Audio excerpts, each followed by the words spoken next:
top 5 benefits. The top 5 benefits are, in order of how you're probably going to perceive them, unless you're a trainer or behaviorist, is better coat condition, better teeth, better muscle tone or fat loss, better behavior, 4. And the 5th one would be less waste. So lower in salt, so less wee, better for kidneys, that kind of thing. That's all around the 5th point. Just to develop those points a little bit. Better coat condition. The coat, I've got maybe 3 or 4 studies there. By the way, anytime I say I'm talking about a study, if anybody wants that study, the references are available at the end of the show. So just let Kieran know, and I'll blast them to Kieran and you can have them, okay? I am just a little bit precious about them because I have a book coming out called Raw Science. It's an absolute monster. I've been working on it for 10 years.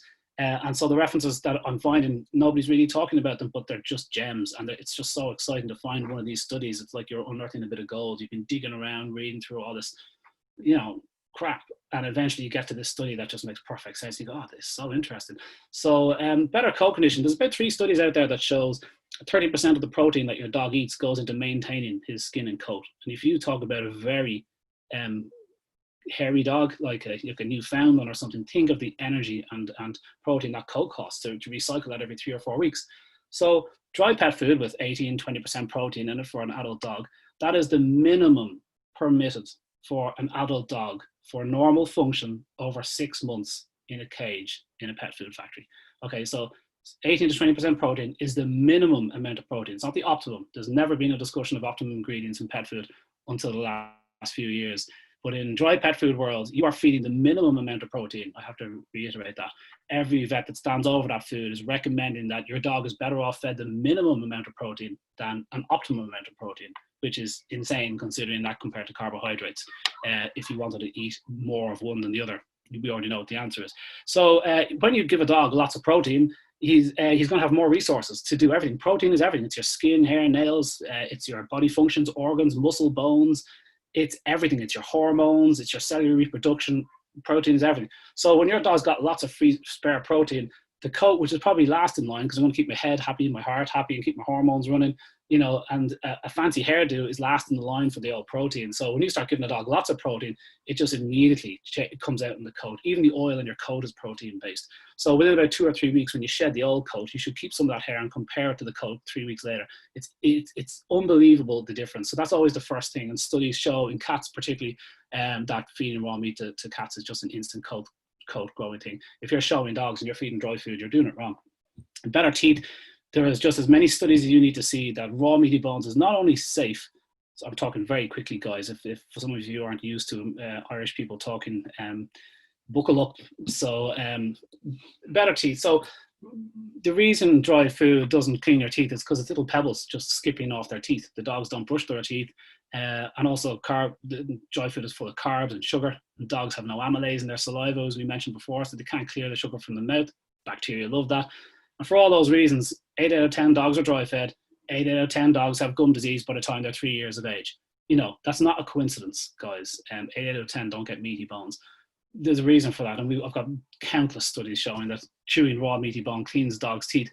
One raw meaty bone will clean your dog's teeth if his teeth are bad enough. But feeding raw meaty bones twice a week, very, very good idea for any dog. If you're a dry feeder, I'd recommend feeding raw meaty bones separate to your dry food by an hour or 2.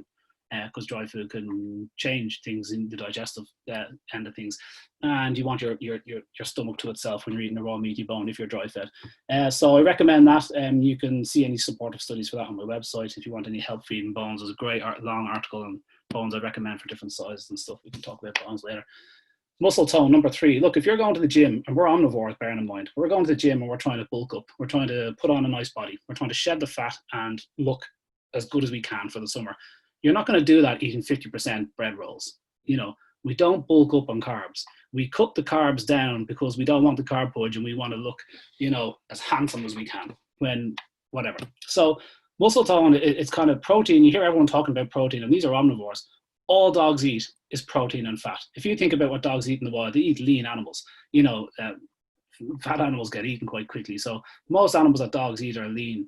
The Deerenfield 2002 study was gold. They just looked at all the prey animals and just put them in the Magimix or food blender and analyzed exactly what was in that animal. And they found that at their leanest, they're 5 parts protein to 1 part fat. And then it gets ridiculously lean after that for some animals and reptiles and birds and sort of stuff.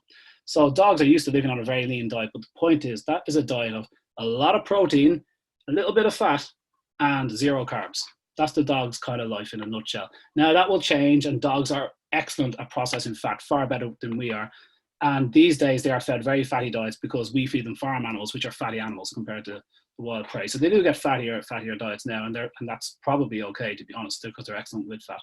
But the point is, a lot of people are out there feeding 50, 60% carbohydrates. You're giving this Labrador, this dog that's been pulled down from the freezing straits of Labrador, genetically designed to put on fat. You're throwing him 400 grams of rapidly digested peanuts in his bowl, and 60% of that is carbohydrates. So of course he's going to scavenge and look for more food. Carbohydrate, countless studies show the higher protein that you feed a dog, the better his weight loss, because he retains his lean body mass. It's one of the reasons why dogs should be fed high protein diets. It's just excellent for weight loss. And once you're leaner, it controls your basal kind of inflammation, and it's better for arthritis. Leaner dogs live longer. Dogs are long distance running animals, very important. Better for behavior. Look, dry food, full of chemicals. If you can't pronounce it, don't feed it to a hyperactive child. Low in vitamin B complex and vitamin E, which are the brain kind of soothing nutrients. High carbohydrate, high sugar. Kids after a birthday party. All that, for all those reasons, you wouldn't feed this unnatural product to a hyperactive kid. You'd be trying to stuff spinach into them and say, look, slow down, eat some folate. So behavior is unreal, and I have a doctorate in behavior, and then I was a trainer in guide dogs. And when I saw the effect that raw dog food was doing to the dogs, particularly when Brisbane guide dogs jumped to raw dog food, and they started telling me from a training point of view with stats how well their dogs were doing, I knew straight away that we couldn't feed dry food anymore. And that was the end of my guide dog career instantly when I started talking to Brisbane guide dogs, which was very sad because I thought I was in that for life. So better behavior.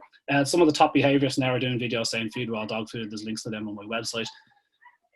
Low salt. So, dry food starts at 1% salt, which is the same salt content as salted peanuts. It starts at that. Then there's potassium chloride and all sorts of other chlorides in there. Without the salt, the dog won't eat the food. Okay, but that salt content, a Labrador needs 1 gram of salt per day for normal function. If you give a Labrador 500 grams of 1% salt food, you're giving him 5 grams of salt per day. You're giving a Labrador 5 times the salt he needs per day. 5 times the salt he needs per day. If humans eat 9 grams of salt instead of 6 grams of salt, we die 20% younger. Okay, so salt is a devil. You can't eat too much of it. And dogs are pounded into them. They're so prone to kidney disease, it's a disgrace, as are cats, because cats don't drink water. So you're giving them these dry food, and full of salt and chemicals and stuff, and it's hard to digest. Raw dog food is easier to digest. For all those reasons, fresh dog food is very, very good for kidneys. Studies show the more protein you feed to dogs with kidney issues, the better they do. So they did horrible studies 78 years ago on dogs where they nephrectomize them and snip off some of their kidney function. And the dogs with very little kidney function, replicating almost total chronic kidney failure, 90% of their function gone, did the best on higher protein diets. So the more protein you feed a dog with kidney issues, the better off he is. So just another reason to feed high protein diets.